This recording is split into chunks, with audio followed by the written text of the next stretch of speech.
8:32. Thanks for tuning into the Morning Cruise Control. Right now, joining me on the phone line, I have the commander of U.S. Army Garrison Japan, Colonel William Johnson. Sir, how you doing this morning?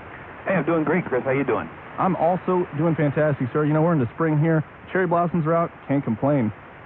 Yeah, my phrase that I've been using a lot this past week or so is Sakura Totema Kirei, which basically means the sakuras look really great, don't they?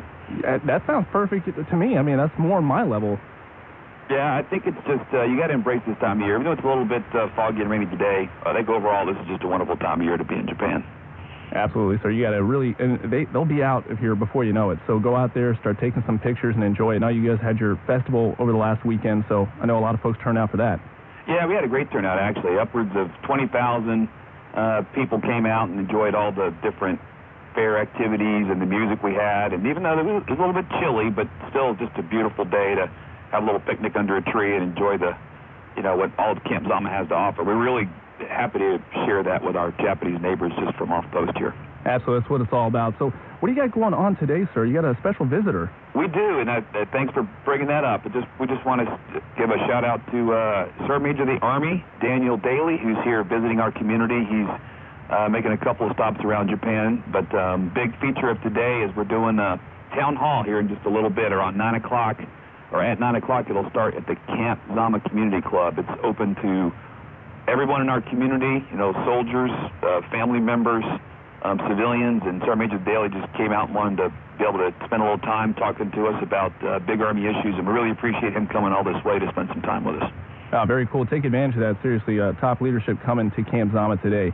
Now, we've got a lot of things going on this month, and it is a big month with Sexual Assault Prevention and Awareness Month, right? That's right, yeah. All Army communities this month, Chris, recognize sexual assault and awareness prevention. We got military and civilian communities using April to focus on creating the appropriate culture to eliminate sexual assault. U.S. Army Japan will host events throughout the month to bring the community together, create an opportunity to remind everyone that we have a vital role in preventing sexual assault.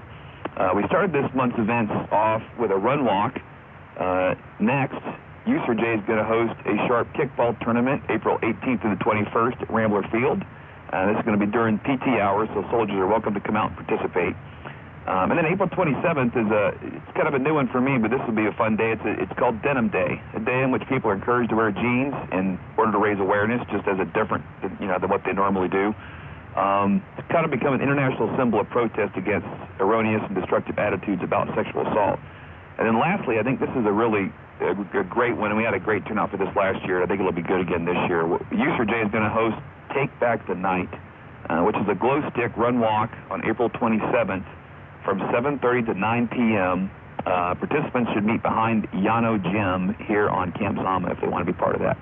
And if anything, and that was went by too fast and you'd like to know more, please contact our SHARP personnel at DSN 263-3567, or as always, visit the USRJ website, www.usurj.army.mil.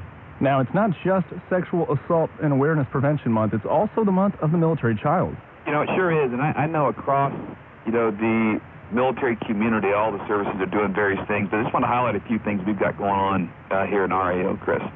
So we've got, April's a month when we just want to reflect on what our children go through and the unique circumstances and opportunities it presents to be a military child, but also some of the challenges, and really just say thanks to them and highlight and celebrate what they do. So for 30 days on Garrison Facebook, we're recognizing one military child a day as a way to say thanks. So I'd encourage people to go out, check our Garrison Facebook page every day, and look at each of those, wonderful kids that are highlighted each day of the month. Our outdoor rec and our child and youth services will host several events throughout the month. So if you take a look at our outdoor rec pages, you'll be able to learn more about all those different details in all those different events. We are doing a fishing derby on April 9th at Dewey Park from 8:30 to 11 a.m. The Child Development Centers and the School Age Care Center will host several events also: ice cream socials, family barbecues, kite day, and the Military Appreciation Dance.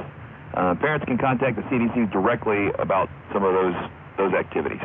Also, all kids are going to receive free ice cream, and who doesn't like that, with their dinners at the Camp Zama Community Club and the Sagemihara Family Housing Area Club.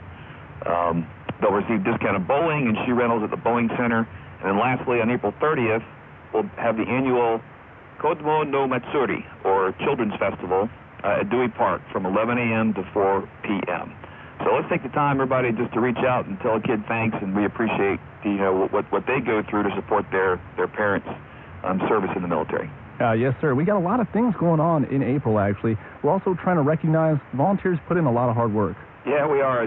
Frankly, our community could not survive, would not be the thriving and wonderful place it is without our terrific volunteers that come out and do everything from youth sports to any number of other activities that they really, without them, it wouldn't be able to happen. Boy Scouts, Girl Scouts, Cub Scouts, you name it. So later this month, we want to appreciate all they do to help us. We've got youth members, we've got elderly, we've got parents, all different kinds that come out and volunteer to help us make our programs go. So from April 10th to the 16th, we're going to recognize all volunteers for National Volunteer Appreciation Week. It's important to say thank you to them. April 28th, from 5:30 to 7 p.m., Child and Youth Services will recognize our youth volunteers in a ceremony. And then on April 29th, from 6 to 8 p.m., we'll host our annual Volunteer Appreciation Ceremony at the Camp Zama Ballroom, where we officially recognize and celebrate our adult volunteers. We're going to highlight their accomplishments and recognize some of the ones that have put in the most hours of volunteer work over the past year. So, and oh, by the way, the volunteering has not ended. We still need your help. So for those that are interested, particularly in the arena of youth sports coaches, we need some more youth sports coaches out there who are willing to step forward and take a turn. We've got a lot of great coaches out there, but some of them are PCSs, and so we really need some more coaches to come forward. If you'd be interested in doing that, we'd ask you to call our ACS at DSN 263-4357. They'd love to hear from you. All right, and we always like to highlight some hot topics for the month of April. We've got some very important ones coming up. Yeah, we do, Chris. And I think most folks are aware of this, but myself and fellow commanders around Japan are trying to highlight and emphasize the importance of this policy change. So recently, as of Monday of this week, a new policy change has gone into effect, establishing 0.03 as the blood alcohol content standard. Now, that's a change from where we were before. It was a little bit higher on base, but it's a good change because it brings our BAC standard on post in line with the standard off post on the Japanese economy. And frankly, what this means to us is you just got to have a plan. And that's no different than before, but you just got to be a little more cognizant because at 0.03, if you're a little bit of a smaller person, even one drink, if you hop in a car and drive right away, you might be right at that limit. So just encourage people to have a plan, and again, if you're over that limit, things go into effect like automatic 60-day driving suspension, and frankly, if you call a friend to give you a ride home once, they're probably going to be happier about that than having to drive you to work for 60 days, right? So just have a plan, be cognizant of that change. A lot of information out there about that, but all of our military on-post communities need to recognize and take appropriate measures for that. And the second thing I want to mention is this. There have recently been a few high-profile off-post incidents that are not in keeping with what we expect from our service members, our families, and those of us that serve in Japan. And while these have been, on the whole, some isolated incidents, we believe it's worth reminding everyone that every American here in Japan is an ambassador, and they carry with them the reputation of our country, and it's very important to our mission here how we comport ourselves both on duty and off duty, and particularly when we're off post. So I just ask everyone, every service member, family member, civilian, anybody that's part of our mission here in Japan from the U.S. military to remember, when you step 1 foot off post, you need to be on your absolute best behavior. And the Japanese are a very welcoming people, and this is a terrific country. And so we just owe it to them as guests in this nation and to represent America in the very best possible light to be on our best behavior at all times. Well said, sir. So we talked about a lot of stuff here, and honestly, if folks want to find out anything we've touched upon, how can they do that? Yeah, the best way to do that, Chris, frankly, is to go onto our Garrison Facebook page. As always, I hit this every month, and so I'd appreciate if they'd go there. www.facebook.com/USAGJ. That's U.S. Army Garrison Japan. So if you missed anything on this, please hit that, check it out, and more details will be there. All right, and of course, before we let you go, you wanted to hear something this morning? I do, Chris. As usual, I'm going to continue to work this 80s theme. Can you give me Police, Spirits in the Material World? We got it, sir. Hey, appreciate you calling in. Have a great rest of your day. Take care. Thanks, you too, man.